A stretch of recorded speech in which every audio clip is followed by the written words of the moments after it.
Yeah, we back with another reaction video. Quick video too. Dating right. Shout outs to you once again. And I was just about to make a video of this. About the chick. Cause I saw it earlier on Twitter that a woman discovers hypergamy content creators are grooming women to be 304s. I was looking at that exact same video earlier, but yeah, we're gonna go ahead and react to this real quick and see see your takes on it, because I got takes on it too. So let's ride out.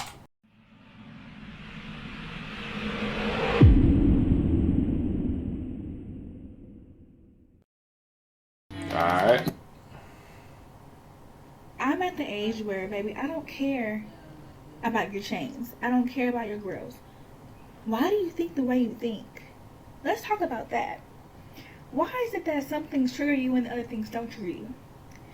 What happened in your childhood? Why are you so nonchalant? Why can't you apologize? I want to get into the nitty gritty. I don't care about your big homie.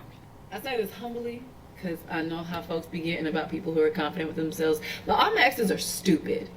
I'm fine, I'm funny, I got a good head on my shoulders, I'm smart, I'm articulate, and I am literally the light in a room. It was never me. It was always them. You sure about that? You sure about that?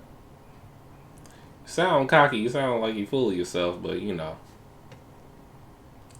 a lot of modern women are these days. Especially if you consume by the Garden of Insanity.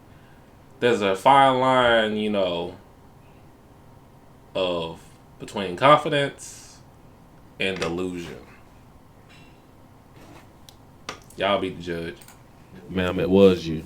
When you have an ongoing history of not being able to keep a man, the problem is you. Just remember, you won't have that pretty face forever. Daddy Rice said it was you! Just like it come for all women. The older I get, the more I realize why older men date women that are significantly younger than them, and only because the women their age would never, ever even glance at them twice. Because now there are men my age that try to approach me and I have to actively withhold the urge to spit on them. Oh, But really? The younger disrespect. me would have just died over them. Oh, I get it. Some older guy pumped and dumped her when she was younger. But younger me probably would have just died over them. And it was for stupid reasons. Like, oh my god, he's so cool and mature. He has his own apartment.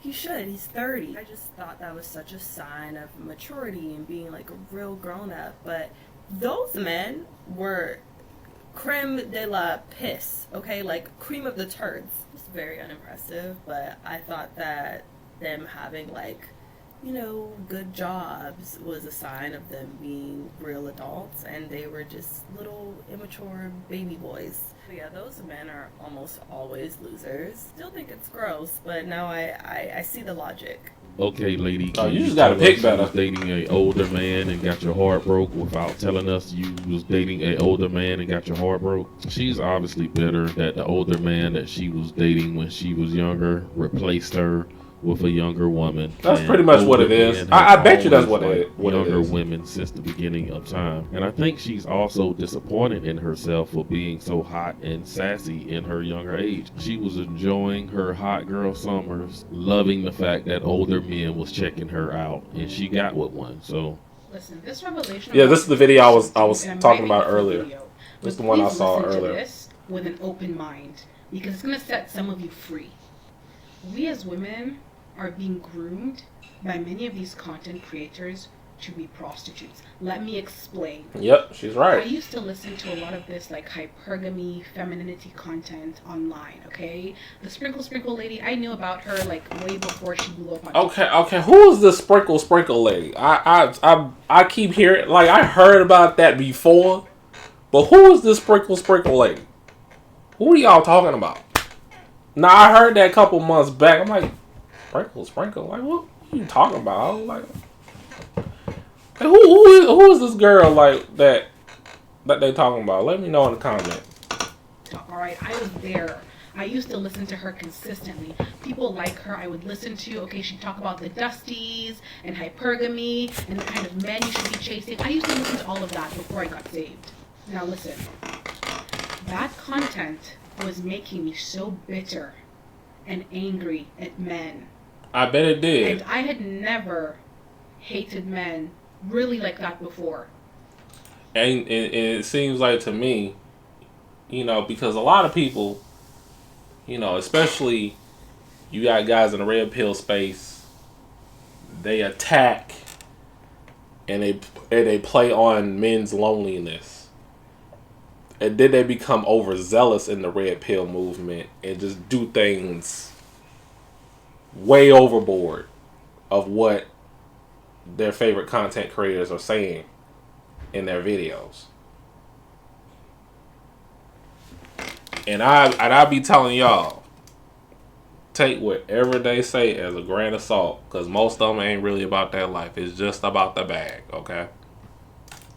I have had negative... And it's the same thing when it comes down to these hypergamy content. Or disliked or been... Or dirty hypergamy, as I call it. The way that I was in that season. And the reason I became so bitter is because I was taking on their bitterness. Right. Bitterness is contagious, okay? The Bible says that bitterness, when it takes root, actually defiles many people. Yeah. So let me read you. See to it that no one falls short of the grace of God, and that no bitter root grows up to cause trouble and defile many. Bitterness is contagious. When you are consistently listening to somebody who hates men, or who's constantly calling men dusties, dehumanizing men, you will eventually pick up and take on that mindset. I like this one. She got potential. This is an example that you can break free of the garden of insanity. It seemed like she broke free. She broke free of the garden of insanity. There is hope. There is hope in this young lady right here. Let's ride out. Now, this is why it's important. When you become bitter towards men, when you become desensitized towards the fact that they are human beings, and you start to hate them, this is when you start to really listen to the women that tell you to only use men for their money, to, take him for everything he's worth. I heard that before. To not care about love, to not care about any of the things that make a relationship beautiful, but to simply go after the money. And even as I go after the bag, sis. You guys are going to feel angry at me. Some of you guys may feel tempted to call me whatever it is, a pick-me, or be angry, or rise up in your spirit and say, but what about men? Listen, you are being trained based on what you're consistently feeding your mind to desensitize yourself towards human beings. And because you have that hatred, because you are desensitized, that's when you go out and start to use men like how a prostitute would. What does a prostitute do? A prostitute sells her body in exchange for money, for material gifts. Right. When you are dating a man or with a man, not because you care about him, not because you love him, but simply because of the lifestyle he can provide for you. Your heart isn't in it. Your head isn't in it. You are a prostitute. And you are being groomed. We are being groomed.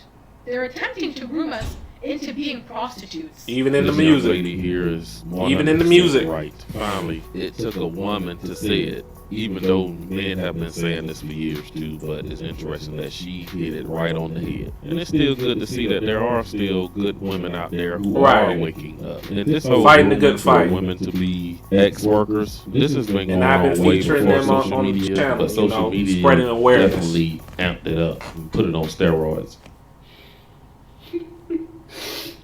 I just got dumped on New Year Day. Oh, wow. I came on vacation with a guy and he just left the hotel like he just packed up and left the hotel. Oh, he wanted us to live together, but I said I'm not leaving.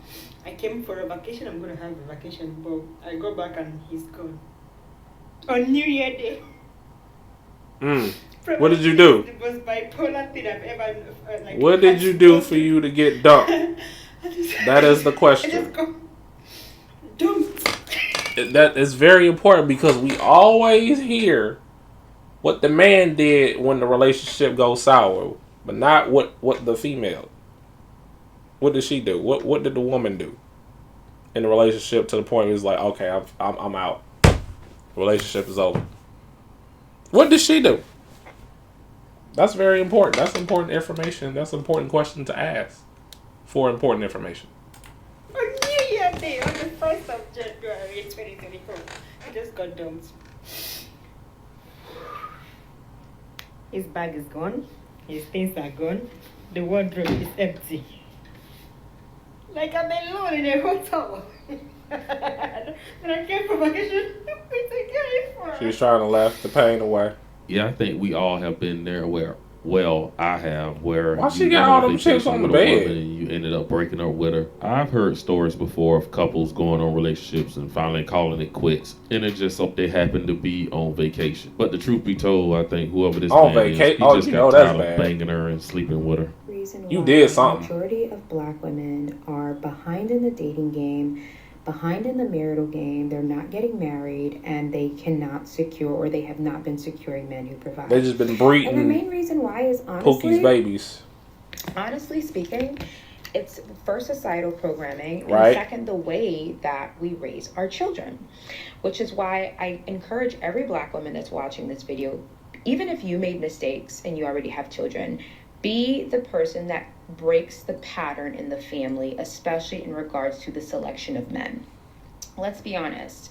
It's gonna be Women tough, who are but of hey, other cultures, as white women, Middle Eastern women, Asian women, they are taught to target and date and pursue men who are providers, someone or a man who has something to offer. Because in those cultures, when the father gives their daughter away to that man, they don't have the expectation in their mind that their daughter is going to have to struggle, work hard, work double shifts. They feel like, we're giving our precious flower away to you. Here she is. Make sure you take good care of her, and make sure you're able to provide. Yeah, that's because other cultures teach their daughters to be wives, not opportunists. Right. for her. But in the black community, we're taught different. We're taught to date someone just because you like them. Oh, he's not working. It's okay, girl. Like, girl, hold him down. Hold him down. He doesn't have much going on. Hold him down. Just work it out. Stick it out. We're kind of taught that struggle narrative, that narrative of hard work and hard labor, and we're taught. But why would you be doing hard labor if you have a man present that you are in a relationship with? That's the difference. And there was a point in time I was working in a luxury firm. It was predominantly a Caucasian luxury firm. And you know, we would have girl talk, like all the associates, like it was really chill vibes. We would all like sit down in the lunchroom and just talk about like girl stuff. Everyone's dating someone new, you know, catching up. And I noticed that the Caucasian women in there, and the Middle Eastern women in there, and even the Latin women in there, their first question when anyone in our group was dating a man, their first question was, okay, what does he do for a living? That was always the first question. It wasn't, do you like him? Do you love him? Does he treat you nicely? No, that was never the first question. have something going for yourself, and man. as I grew up and I matured, it totally dawned on me. But don't And do I'm it for like, women, no though. wonder they are Do it for so yourself. far economically So you can be with self-sufficient. marriages and with relationships, because the first thing that they look at is financial security. Right. Black women, on the other hand, that is not the first thing that they look at unless they're from African cultures. African women are totally different when it comes to American women as far as how they date. That man has to be, if they're going to check bank statements before the marriage is even legalized, they're going to check bank statements. That's how it is in Africa. So props to African women. They have that on lock as far as black women. But it dawned on me, heard and about I'm like, that. this is the problem. Like, this is it right here. Why are African American women not vetting men properly? Why aren't they choosing men who are educated? They're so Why are they fixated on the not bag. That's why. looking for men who have something to offer? Why are they looking for men that they have? Now, it's all good and dandy, you or know what I'm saying? slave? You're going to have, you know, for women to have men that are, you know, financially, you know, stable. You know, there's nothing wrong with that. But they, you know, you got some women, they just focusing on the bag and being gold diggers about it. But you should find a man that's self-sufficient and that's, financially stable, and also help him to be more financially stable. Enhance what he got going on, what all the things he got in motion. That's what women's supposed to do. You're supposed to be a helpmate. Okay? Help him get to the top or where he want to go. And a lot of these American modern women are not really doing that. They just, the bag, that's it. Let's ride out. Majority of the African American women that I know that are highly educated, hyper educated, they take care of their husbands. Their husbands are house husbands. And I've seen that trend, and when I was a kid, I knew it wasn't right. When I was younger, I knew. She's pretty much saying that black women dating failures are due to the fact that they are not hypergamous enough. And they're most likely to choose men that are not on their level or quote. What I just said is true hypergamy. Stuff that we've heard Kevin Samuels talk about in the past. But I don't like the fact that she skipped over the part where these black women in college or whatever, they do run into the good men that they could possibly vet and marry one day, but they're not interested in him. He's boring. Why won't she talk about the fact that these women want to be with Chads and Tyrones? Jody, Pookie, all that. Tyrone, I wasn't even going to go there, but we already had this conversation. That's all I got in this video. We already talked about it. Comment down below. Let me know what you thought of what some of these. Yeah, shout outs to Dave Wright. Once again, yeah, fellas, just be successful in your own right. The good ones will come, but I'll tell you this one though. There's gonna be less good ones and more bad ones in these days and times. Especially if you hear in the lands of Babylon. But yeah, that's it for today. If you like this video, hit that like button, subscribe if you're new. I do a variety of videos here, and I'll check y'all on the next one. Peace.